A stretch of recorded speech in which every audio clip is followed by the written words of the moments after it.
Bismillahirrahmanirrahim. Assalamualaikum warahmatullahi wabarakatuh. Perkenalkan, nama saya Bayu Julianto Saputra dari kelas 5C. Di sini saya akan menjelaskan tentang evaluasi pembelajaran matematika. Materi tentang pengertian, pengukuran, penilaian, evaluasi pembelajaran matematika berdasarkan pada prinsip-prinsip Al-Quran dan Sunnah. A. Pengertian pengukuran. Pengukuran atau measurement memiliki beberapa makna di antaranya. A. Pengukuran merupakan suatu proses untuk menentukan luas ataupun kualitas sesuatu. B. Pengukuran atau measurement merupakan suatu tindakan ataupun proses untuk menentukan luas atau kualitas sesuatu. C. Pengukuran merupakan suatu proses pengumpulan data melalui penelitian empiris. D. Pengukuran yang bisa diartikan sebagai proses memasangkan fakta-fakta suatu objek dengan fakta-fakta suatu tertentu. Kesimpulan. Jadi, kesimpulan dari beberapa pengertian pengukuran tersebut adalah bahwa pengukuran merupakan suatu proses, tindakan, proses pengumpulan data secara sistematis dengan menggunakan alat ukur secara representatif pada tujuan yang ingin dicapai sehingga menghasilkan atau mendapatkan informasi yang akurat. Pengukuran terhadap atau berdasarkan prinsip-prinsip Al-Quran dan Sunnah.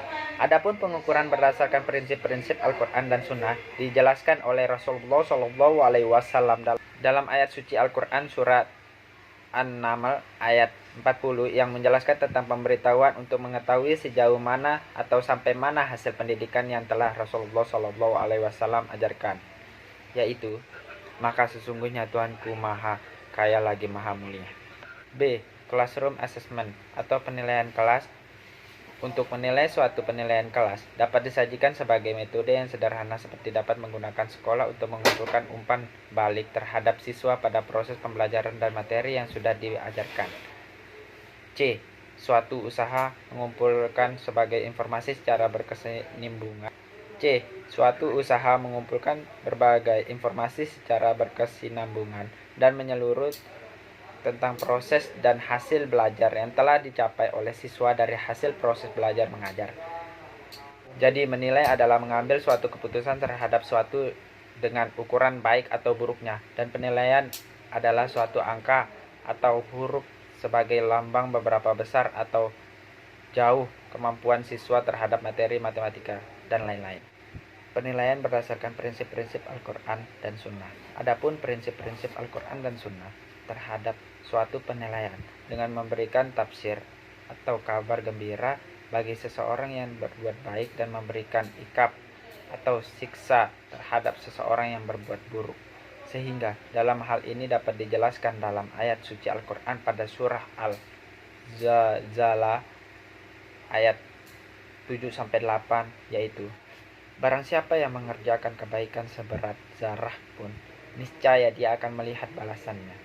Dan barang siapa yang mengerjakan kejahatan sebesar zarah pun, niscaya dia akan melihat balasannya pula. C. Pengertian evaluasi. Evaluasi memiliki beberapa makna menurut para ahli.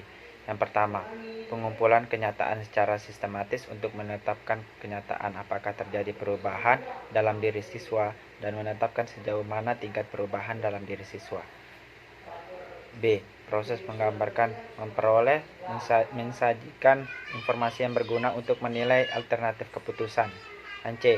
Evaluasi pada pembelajaran, yaitu evaluasi menunjuk pada proses yang sistematik, dan evaluasi mengasumsikan bahwa tujuan interaksional ditentukan terlebih dahulu sebelum proses belajar mengajar berlangsung.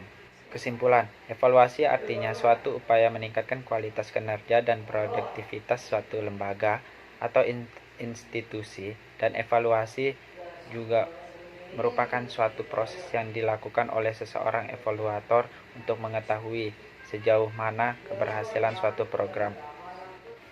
Evaluasi berdasarkan prinsip-prinsip Al-Quran dan Sunnah.